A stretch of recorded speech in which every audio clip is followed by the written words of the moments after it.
مولاي صل وسلم دائما أبدا على حبيبك خير الخلق كلهم مولاي صل وسلم دائما أبدا على حبيبك. Paradise is the place we need. I feel the peace inside of me.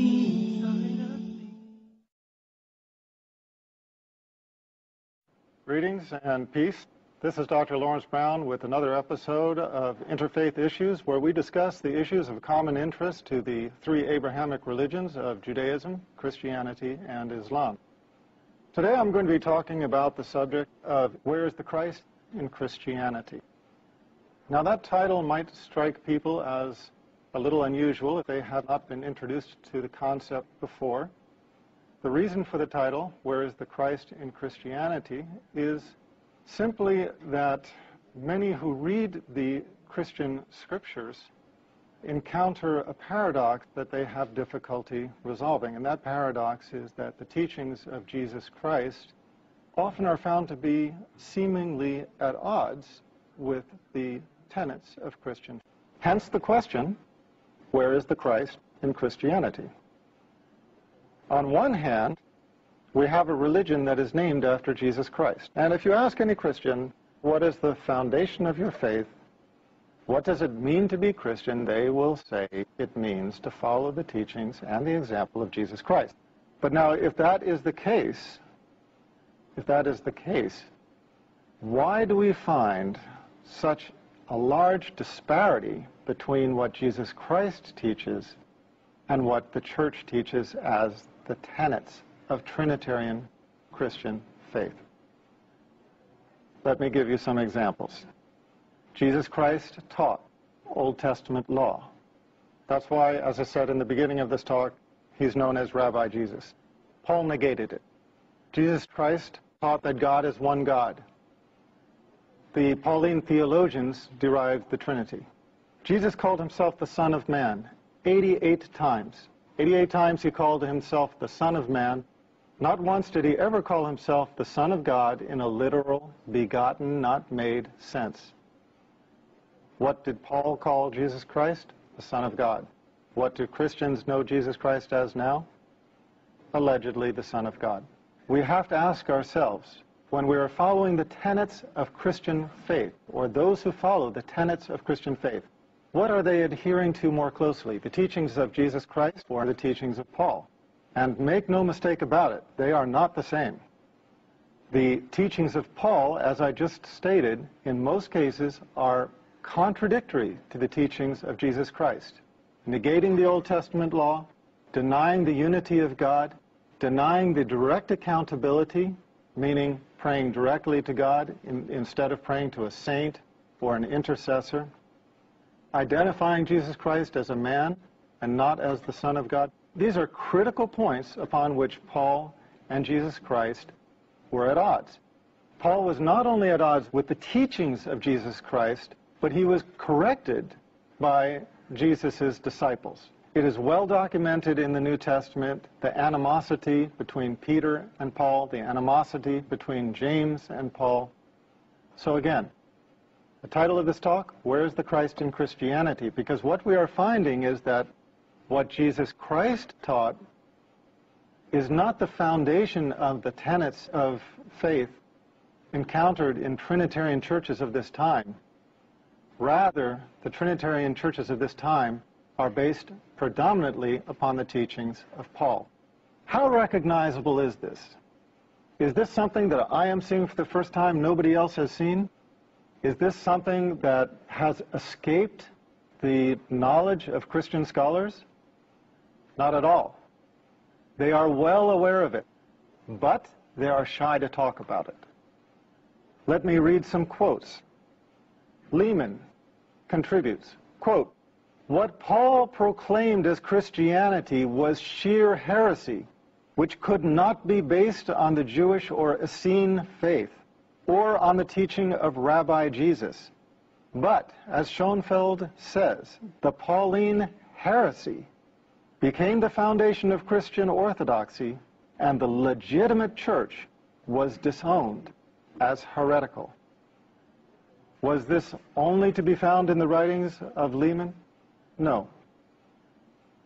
Barthe Ehrman, probably the leading scholar of biblical textual criticism alive today, speaking upon this very subject, commented, quote, Paul's view was not universally accepted, or, one might argue, even widely accepted.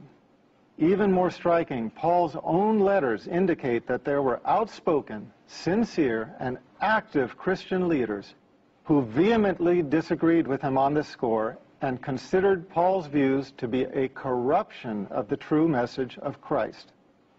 One should always bear in mind that in this very letter of Galatians, Paul indicates that he confronted Peter over just such issues. He disagreed, that is, even with Jesus' closest disciple.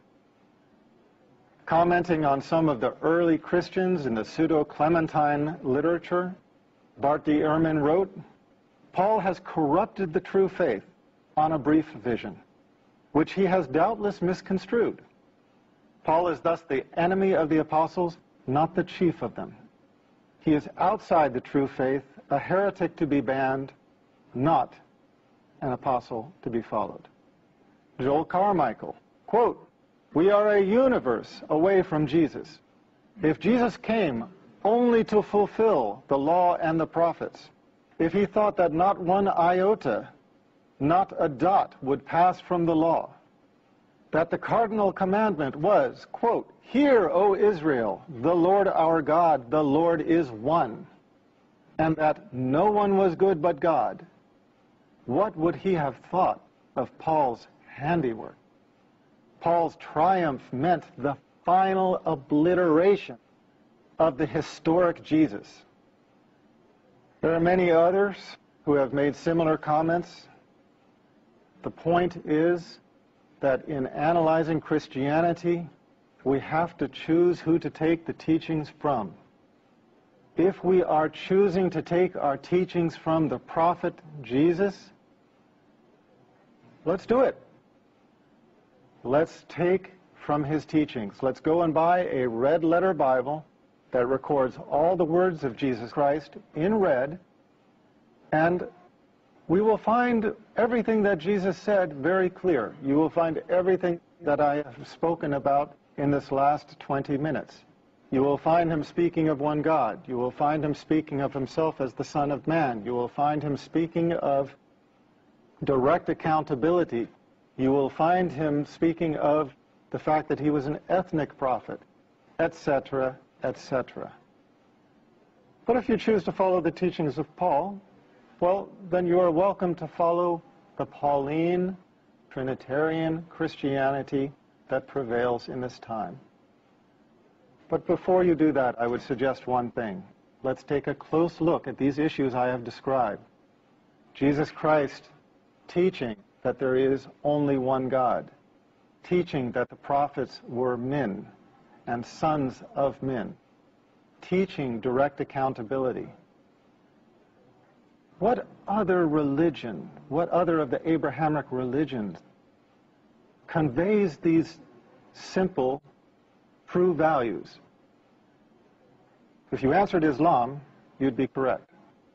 Here is a religion that honors Jesus Christ as the prophet, that recognizes his humanity, recognizes the truth of the revelation that he conveyed, but at the same time recognizes the very human corruptions, whether intentional or not, that crept into that revelation over time.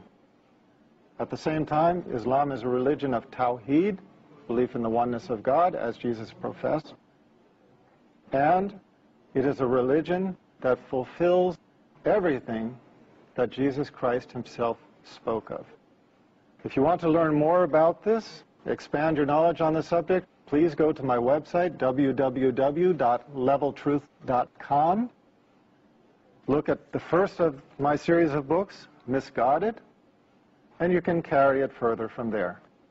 For now, this is Dr. Brown concluding this issue of Interfaith Issues, and looking forward to the next time we meet on this channel.